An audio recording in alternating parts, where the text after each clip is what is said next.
There's something about reaching a certain age that changes how you see battles. You stop chasing every fight and start choosing the ones that actually matter. Maybe it's experience, maybe it's just weariness, or maybe it's understanding. That peace of mind is worth far more than proving you're right. But sometimes, the greatest satisfaction comes from standing your ground, from not letting someone walk all over you, just because they think they can.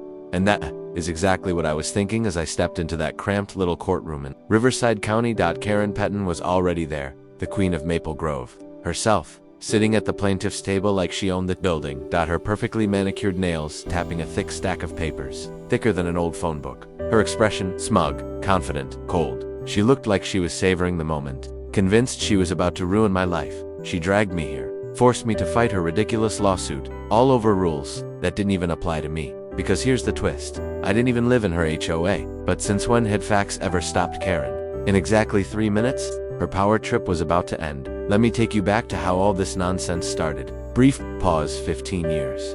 15 long years as a software engineer.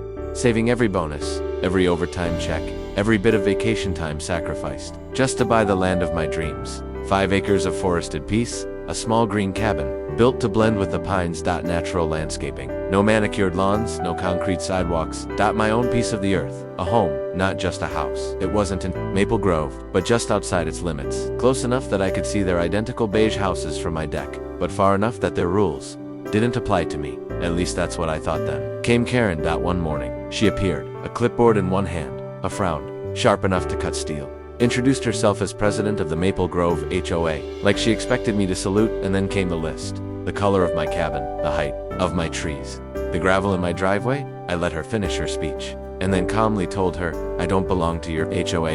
Your rules don't apply to me. I thought that was the end of it. But Karen, she took that as a personal insult. She didn't just let it go. She escalated. Letters started arriving, official looking threatening. She dragged in her board members, Bob Harrison and Janet Wu, convinced them I was a threat to their property values. She photographed my house like she was building a criminal case.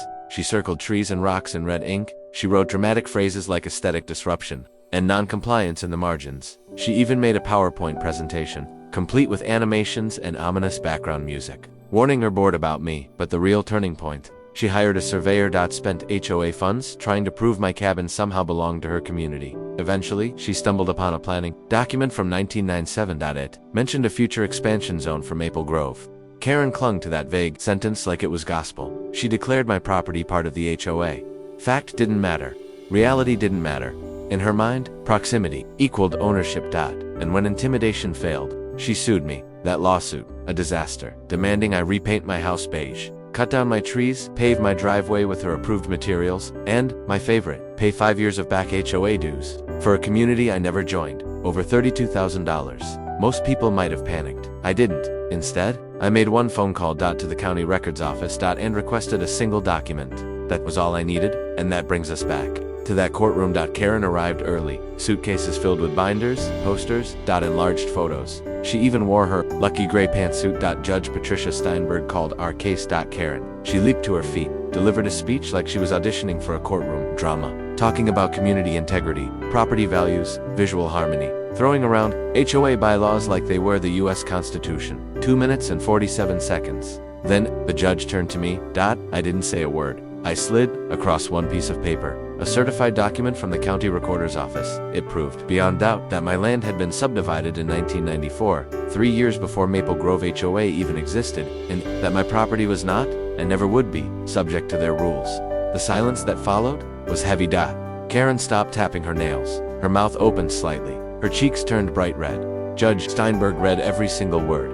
Then she looked up, and when she spoke, her voice could have frozen lava. The lawsuit dismissed. Completely. The judge warned Karen that she was dangerously close to harassment. She ordered the HOA to pay my legal fees, $4,800, and issued a cease and desist, barring Karen and her HOA from ever contacting me again. Karen's empire crumbling. Right there. But it didn't stop there. The ruling entered public record that night. The HOA board met without her, Bob Harrison, Janet Wu. Even they'd had enough. They voted to remove her as president, 12 votes against her. 1 abstention. Karen.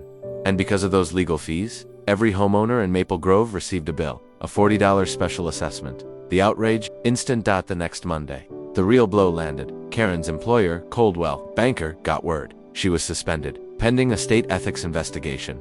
Her entire career, 15 years as a real estate agent, now hanging by a thread. License, revocation, fines, permanent black mark. All because she didn't know when to back off. That evening, I passed by the community center. Karen's car was still there. I looked inside. She sat alone, in that empty meeting room, surrounded by boxes of useless files. Shoulders shaking, head down for a second. Just a second. I almost felt bad for her. Almost, but then I remembered the months of harassment, the threats, the lawsuit, and I kept walking. So, if you've ever dealt with a neighbor like Karen, or worse, a power-drunk HOA president, remember this. Sometimes, silence is louder than shouting. Sometimes, one piece of paper is stronger than 1,000 threats. And sometimes, justice isn't just served, it's delivered, with interest.